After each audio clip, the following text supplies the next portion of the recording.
Достар, ERA-X арнасы сізге бүгінгі видеода Геннадий Головкиннің өмірбаяны, оның балалық шағынан бастап бүгінгі күнге дейінгі маңызды оқиғалардың есебін ұсынады. Головкин Геннадий Геннадьевич 8 сәуір 1982 жылы Қарағанды облысы Майқұдықта дүниеге келген.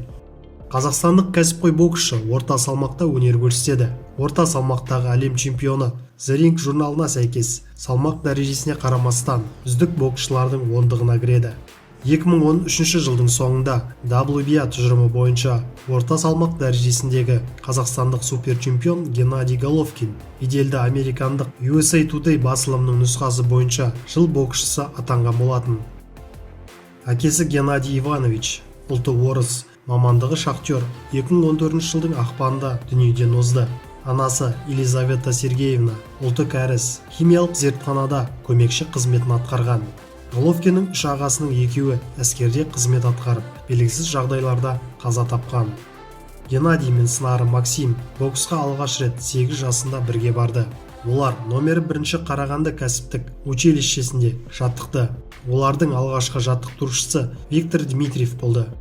Максим қазіргі уақытта бокстан Қазақстан Республикасының еңбек сіңірген бапкері болып саналады. Ағайындар бірдей салмақ дәрежесінде өнер көрсеткен, бірақ бір-бірімен ешқашанда бетпе-бет шайқасқан емес.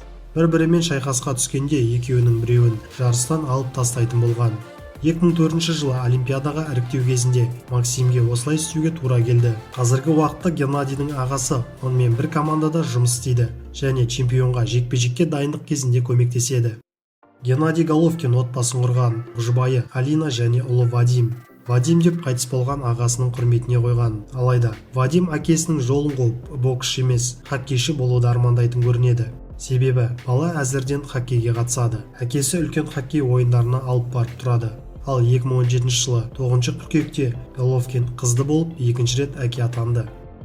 Головкиннің әуесқой мансабы ұзаққа созылды, әрі қанық оқиғаға толып болды.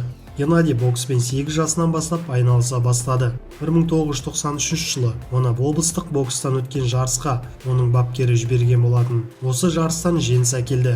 Бұдан кейін ол облыстық, мемлекеттік және халықаралық бокстан жарыстарға үміткер болып қатыса бастады. Осы уақытқа дейін Геннадий Головкин өзінің қатысқан 350 жекпе-жегінде тек 5 рет қана жеңіліске ұшыраған болатын. 19 жасында шығыс боксында бірінші орын алады да 2002 жылы бұл жеңісін тағы бір мәрте қайталайды. 2003 жылы Таиландта өткен боксшылар жекпе-жегінде өзінің 4 қарсыласының екеуін нокаутқа жіберіп бірінші орынды алады. Өзінің алғашқы ресми жекпе-жегін Головкин 11 жасында облыстық деңгейдегі жарыста өткізген. Онда ол өзінен 2-4 жас үлкен қарсыластармен айқасты, бірақ ақырында сол жарыста жеңіске жетті.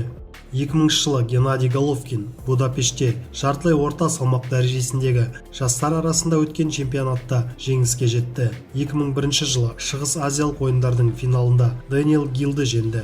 2002 жылы Астанада өткен командалық әлем кубогында Қазақстан құрамасының құрамында күміс медальді жеңіп алды. Головкин осы жарыстағы барлық 4 шайқасында жеңіске қол жеткізді. 2002 жылы Оңтүстік Кореяда Пусанда алтын медальді жеңіп алды. Финалда Пхлен Чен Цурияны нокаутпен жеңді.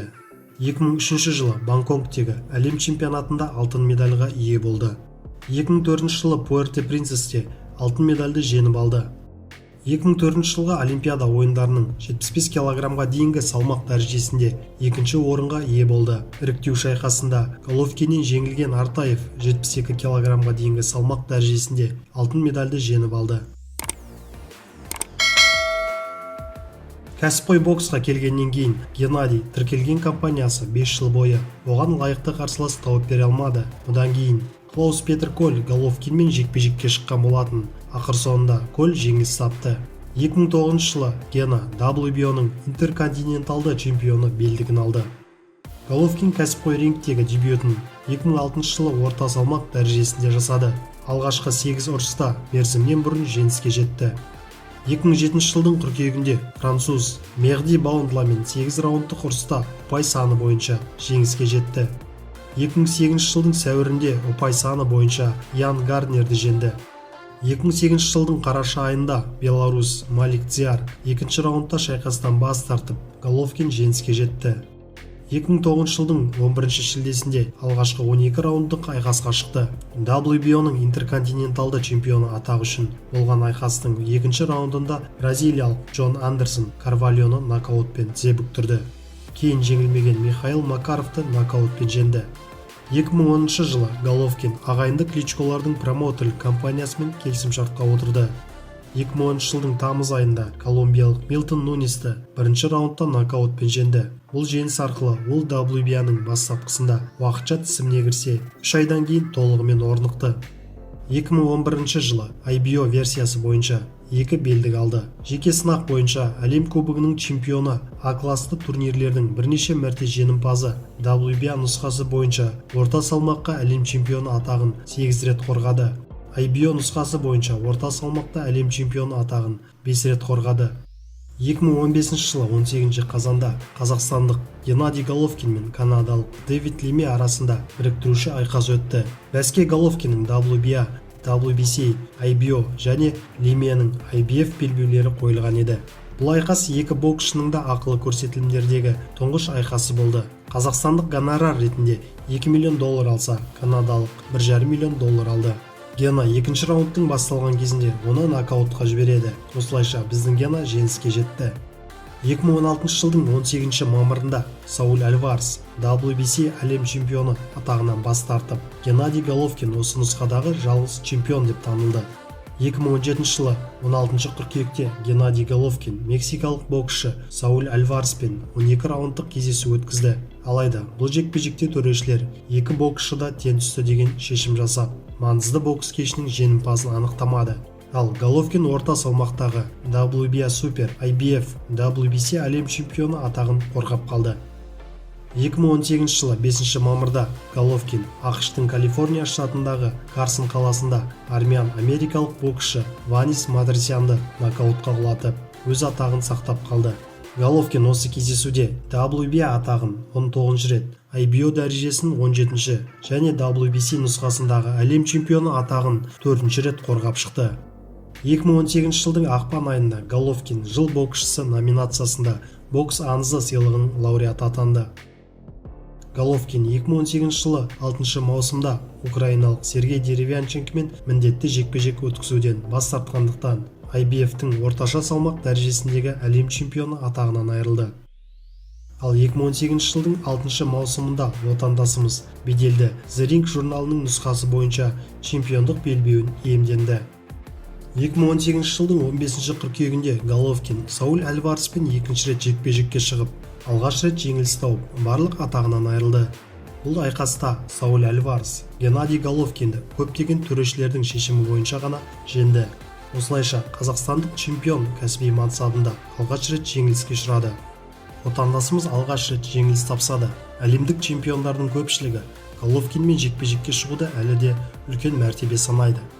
Ал отандастарымыз бен спортшының әлемдік жанкүйерлері де Головкинге үлкен қолдау көрсетіп, оның әлем чемпионы екенін әрдайым есіне салуда.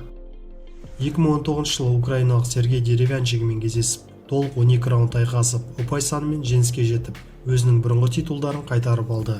Осылайша, беделді бокс шейн порталы аталмыш кездесуді жыл жекпе-жегі деп таныды. Қазақстандық кәсіпқой боксшы Геннадий Головкин Лос-Анджелеске деген сүйіспеншілігін мойындайды. Калифорния менің екінші үйім. Мен бірнеше жылдан бері осында жаттығамын. Онда менің достарым мен жанкүйерлерім көп. Менің отбасым да осында тұрады. Менің балам Калифорнияда мектепке барады. Маған Лос-Анджелес ұнайды. Мен мұнда бақыттымын деп мәлімдеді боксшы. Геннадий үшін бокс ақша емес, тек спорт үшін. Головкин Қазақстанда Қарағанды облысынан көмір өңдейтін зауытын ашқан. Жекпе-жектен түскен басқа да қаржыларын пайдалы инвестицияларға салуда.